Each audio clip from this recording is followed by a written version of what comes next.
O crime organizado faz com que as pessoas deixem de usufruir de direitos os mais elementares. Infelizmente, há casos, vocês sabem disso, de pessoas que são colhidas por balas dentro dos seus lares, no recesso do lar, que, segundo a Constituição, a casa é o asilo inviolável do cidadão. Se a dona de casa está cozinhando no seu lar, para a sua família, e leva um tiro de fuzil, onde está a inviolabilidade deste lar, dessa casa? Então, o crime organizado colocou a violência em outro patamar no Brasil. Não se trata mais...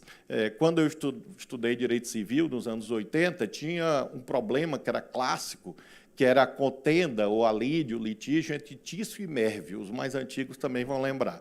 Que era Tício e Mérvio disputando a propriedade de uma maçã num galho que pendia sobre o terreno do vizinho.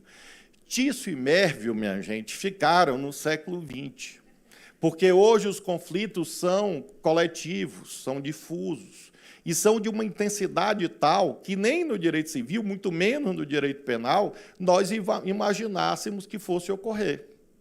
Quando a gente lembra do 288 do Código Penal, formação de banda ou quadrilha, antigamente, associação criminosa, a mudança da terminologia já indica a mudança do patamar da violência. Assim se deu também em relação a toda a legislação e o aparato ferramental tecnológico, policial, judicial, que se organizou em torno do fenômeno do crime organizado. Com uma nota que faço questão de sublinhar, que também é uma novidade relativa no Brasil, que é o domínio territorial.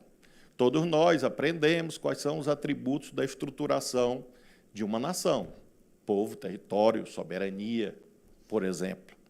Ora, se nós não temos soberania sobre uma parte do nosso território, evidentemente se quebrou a integridade da autoridade do Estado Democrático de Direito. E isso está acontecendo, não só no Rio de Janeiro, mas sobretudo, mas não só, em que, por exemplo, as pessoas compram uma casa e, para morar na casa que eles compraram, tem que pagar uma taxa mensal para a milícia. Onde está o direito de propriedade, consagrado desde o caput do artigo 5º da Constituição, aquele que declara os direitos fundamentais? Há pessoas que, para exercer o comércio, têm que pagar taxas. Uma parte, eles pagam os tributos ao Estado, cumprindo o mandamento cristão: dê a César o que é de César, a Deus o que é de Deus, disse Jesus Cristo. Mas, além de pagar os impostos ao César legitimado, o Estado democrático de direito, tem que pagar taxas paralelas. Além do ICMS, ou além do IPTU, além dos tributos incidentes sobre o faturamento, tem que pagar a taxa da milícia. Hoje, não há dúvida que nós temos esse desafio do mundo do crime organizado no Brasil. Ou seja, nós temos o roubo, temos o furto, sim, claro, e temos que respeitar esses bens fundamentais dessas pessoas.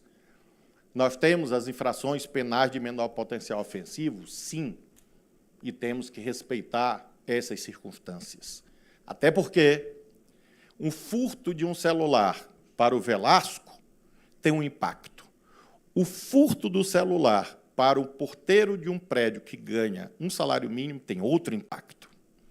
O furto de uma bicicleta do Velasco tem um impacto. O furto da bicicleta de um trabalhador da construção civil que não tem dinheiro para pagar o ônibus e se desloca de bicicleta tem outra dimensão. Ou seja, não é o valor monetário que define a essencialidade ou fundamentalidade daquele bem que foi atingido pela prática criminosa. Portanto, todas as pessoas têm que ser ouvidas, atendidas, porque o celular pode significar privação de comida em um lar.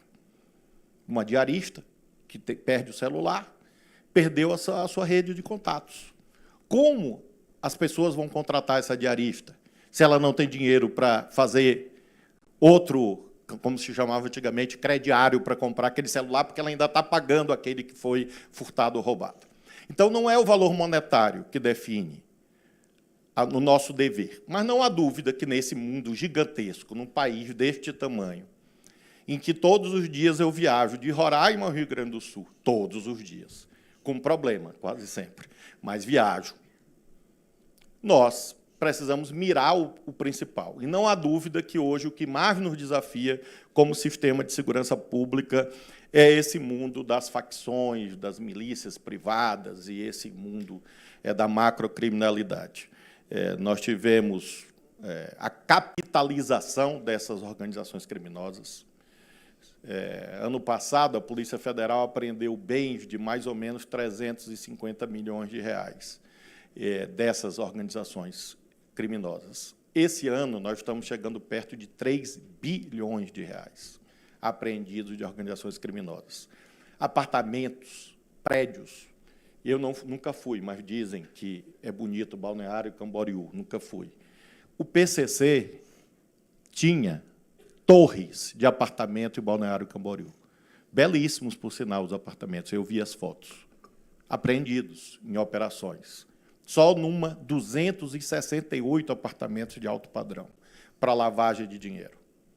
As armas que foram apreendidas, não na Rocinha ou no Complexo do Alemão, numa mansão na Barra da Tijuca, 47 fuzis, cujo proprietário da mansão era um empreendedor. Ele tinha em Belo Horizonte uma fábrica de móveis, na fachada. Dentro, ele montava fuzis e pistolas para as facções. Tinha uma mansão com Lamborghini na garagem. Isso serve na Barra da Tijuca, não na Rocinha, não no Complexo do Alemão. Isso mostra o quanto esses desafios hoje são, de fato, de elevada dimensão por conta dessa capitalização. É muito difícil combater quem tem muito dinheiro. O Dr. Velasco conhece, que gerencia, é o feliz proprietário de 5 presídios federais. Ele conhece os planos de fuga mirabolantes, que são desarmados, que envolvem muito dinheiro, uma logística gigante para conseguir, de fato, uma fuga de um sistema penitenciário. Os senhores conhecem isso.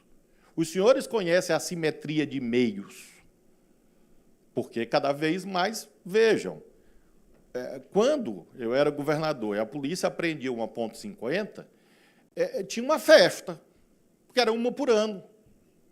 Era raríssimo encontrar. Hoje se banalizou. Fuzil é banalizado. Nós é plural majestático. A Polícia Federal, numa operação na Baixada, apreendeu mais de mil fuzis. Baixada Fluminense, mais de 1000 fuzis.